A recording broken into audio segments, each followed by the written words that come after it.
Assalamualaikum warahmatullahi wabarakatuh. Selamat pagi teman-teman. Sebelumnya saya ingin mengucapkan terima kasih kepada Bunda Tia Citra Bayuni MPD karena telah memberikan kesempatan kepada kelompok 5 untuk menyampaikan materinya mengenai pengelolaan kelas. Pada kesempatan kali ini kami kelompok 5 itu beranggotakan ada Anissa Nur Fadilah dengan NIM 2001295, ada saya sendiri yaitu Gevira Nur Fatimah dengan NIM 2001412, ada Ratu Dinda Rahma dengan NIM 2004889, dan juga ada Tantri Lestari dengan NIM 2008916. Kemudian materi yang akan disampaikan oleh rekan saya. Bismillahirrahmanirrahim. Assalamualaikum warahmatullahi wabarakatuh. Sebelumnya izin memperkenalkan diri. Saya Anissa Nur Fadilah dengan NIM 2001295 dari kelas 3B PG PAUD. Di sini saya akan menjelaskan tentang definisi pengelolaan kelas. Yang pertama ada menurut para ahli, yaitu menurut Hadari Nawawi tahun 1989 halaman 115 mengatakan bahwa kegiatan manajemen atau pengelolaan kelas dapat diartikan sebagai kemampuan guru atau wali kelas dalam mendayagunakan potensi kelas berupa pemberian kesempatan yang seluas-luasnya pada setiap personal untuk melakukan kegiatan-kegiatan yang kreatif dan terarah, sehingga waktu dan dana yang tersedia dapat dimanfaatkan secara efisien untuk melakukan kegiatan-kegiatan kelas yang berkaitan dengan kurikulum dan perkembangan murid. Yang kedua yaitu pendapat dari Suharsimi Arikunto tahun 1988 pada halaman 67 juga berpendapat bahwa pengelolaan kelas adalah suatu usaha yang dilakukan oleh penanggung jawab kegiatan belajar, mengajar atau membantu dengan maksud agar dicapai kondisi yang optimal. Dan yang ketiga yaitu menurut Syaiful Bahri Zamarah dan Aswan Zain pada tahun 2002 menjelaskan bahwa pengelolaan kelas adalah suatu usaha yang dengan sengaja dilakukan guna mencapai tujuan pengajaran.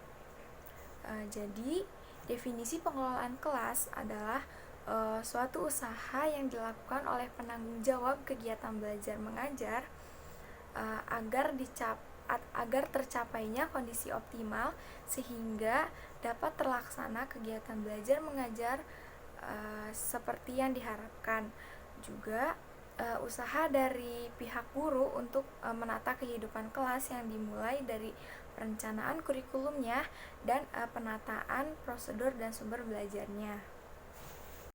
Dapat disimpulkan bahwa definisi pengelolaan kelas adalah kegiatan-kegiatan yang dilakukan untuk menciptakan dan mempertahankan kondisi belajar yang kondusif agar belajar mengajar berjalan dengan baik dan efektif. Juga agar mencapai tujuan yang diharapkan.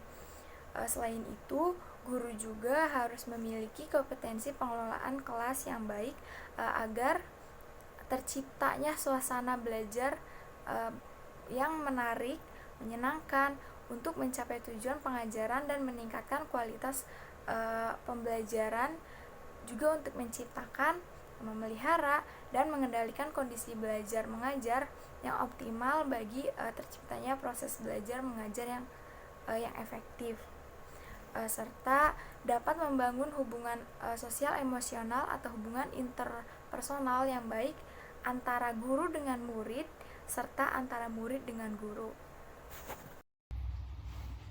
Bismillahirrahmanirrahim. Assalamualaikum warahmatullahi wabarakatuh.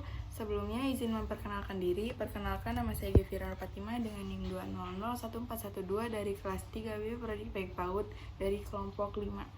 Pada kesempatan kali ini saya ingin menyampaikan mengenai peran guru dalam strategi pengelolaan kelas. 1. Guru sebagai demonstrator kelas. Demonstrator adalah peran untuk mempertunjukkan kepada siswa segala sesuatu yang dapat membuat siswa lebih mengerti dan memahami setiap pesan yang disampaikan oleh guru. Kemudian Guru menjadi sosok yang ideal bagi siswanya. Guru sebagai demonstrator dapat diasumsikan sebagai teladan bagi siswanya dan contoh bagi peserta didik.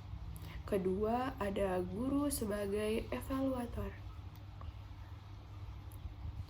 Evaluator berperan untuk mengumpulkan data atau informasi tentang keberhasilan pembelajaran yang telah dilakukan oleh siswa.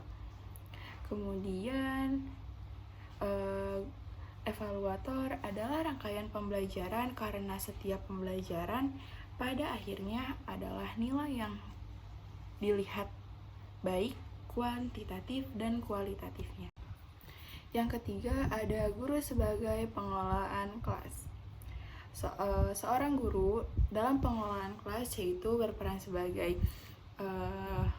sangat penting, yaitu dalam kelas, yakni dapat mendidik, mengajar, membimbing, mengarahkan, melatih, menilai, dan mengevaluasi dari hasil pembelajaran siswa.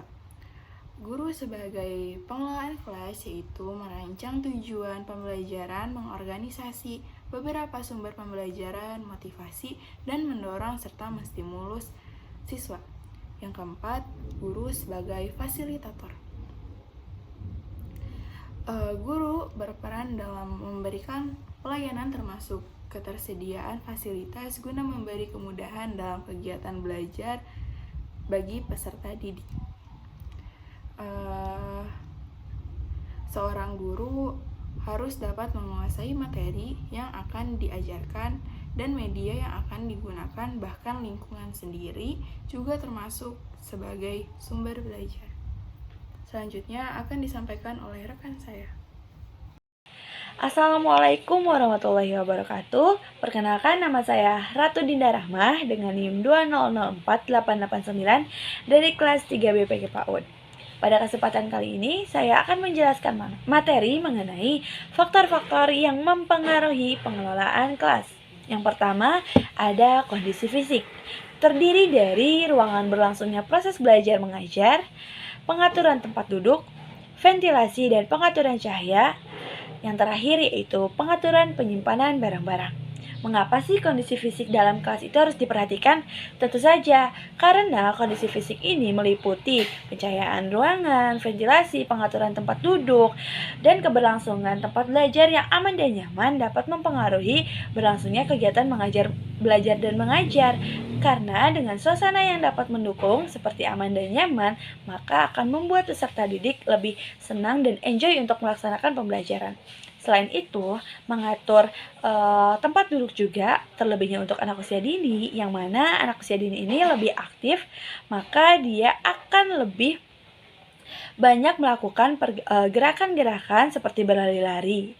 Nah, maka dari itu penyesuaian tempat duduk harus disesuaikan dengan kebutuhan anak usia dini. Contohnya seperti ada yang menggunakan pola melingkar, persegi 3, dan berkelompok. Selanjutnya yaitu ada kondisi sosio-emosional. Seperti apa saja?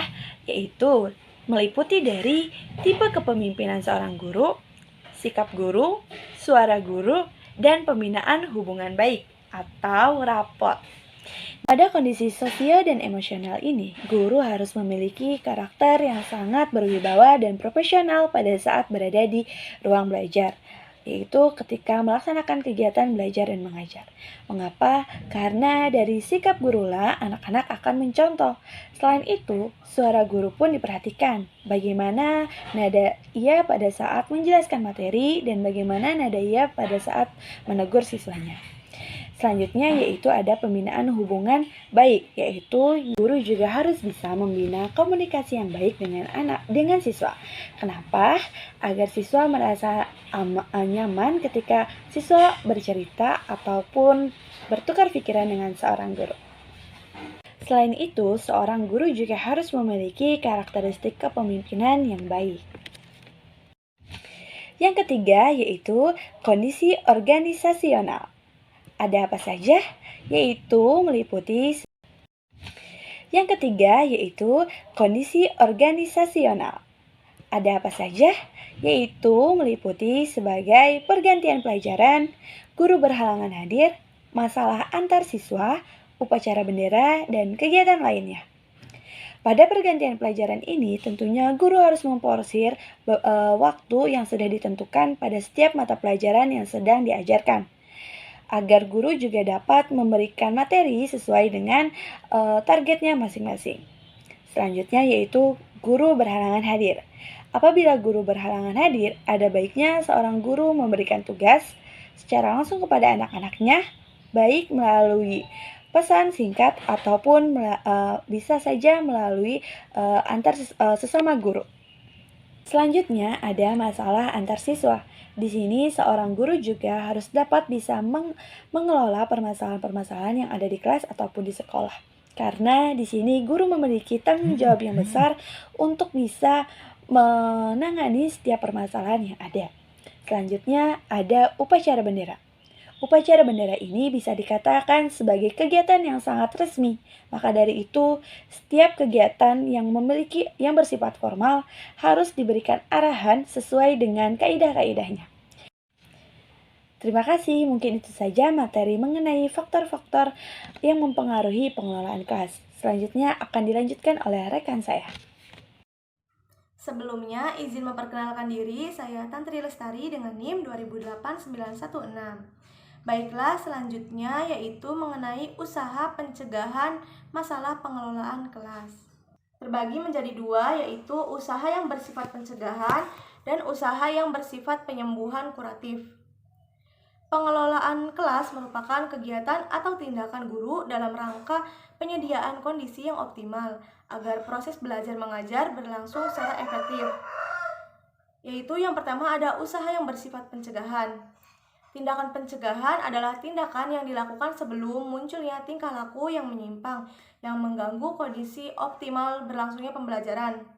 Yaitu ada peningkatan kesadaran diri sebagai guru, yaitu langkah peningkatan kesadaran diri sebagai guru merupakan langkah yang strategis dan mendasar. Karena dengan dimilikinya kesadaran ini, meningkatkan rasa tanggung jawab dan rasa memiliki yang merupakan modal dasar dari seorang guru dalam melaksanakan tugasnya. Yang kedua yaitu ada peningkatan kesadaran peserta didik. Interaksi positif antara guru dan peserta didik dalam proses pembelajaran terjadi apabila terjadi dua kesadaran, yakni kesadaran guru dan kesadaran peserta didik yang bertemu. Yang ketiga yaitu sikap polos dan tulus dari guru.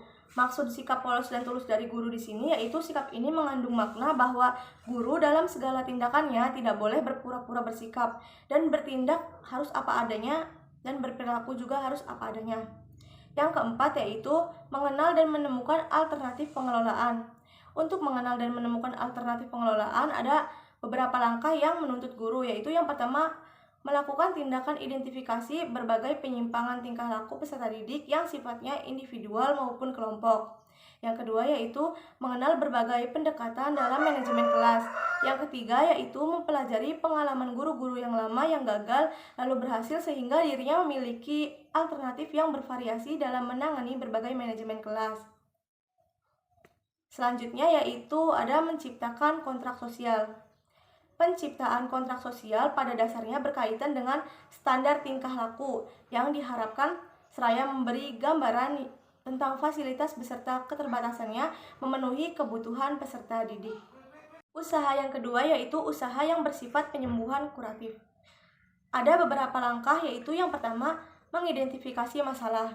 Pada langkah ini, guru mengenal atau mengetahui masalah-masalah pengelolaan kelas yang timbul dalam kelas. Berdasarkan masalah tersebut, guru mengidentifikasi jenis penyimpangan sekaligus mengetahui latar belakang yang membuat peserta didik melakukan penyimpangan tersebut. Yang kedua yaitu ada menganalisis masalah. Pada langkah ini, guru menganalisis penyimpangan peserta didik dan menyimpulkan latar belakang dan sumber-sumber dari penyimpangan itu.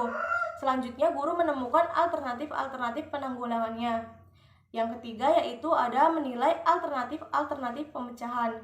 Pada langkah ini, guru menilai dan memilih alternatif pemecahan masalah yang dianggap tepat dalam menanggulangi masalah. Yang terakhir yaitu ada mendapatkan balikan. Pada langkah ini, guru melaksanakan monitoring dengan maksud menilai keampuhan pelaksanaan dari alternatif pemecahan yang dipilih untuk mencapai sasaran yang sesuai dengan yang direncanakan. Sekian dari kelompok 5. Terima kasih. Wassalamualaikum warahmatullahi wabarakatuh.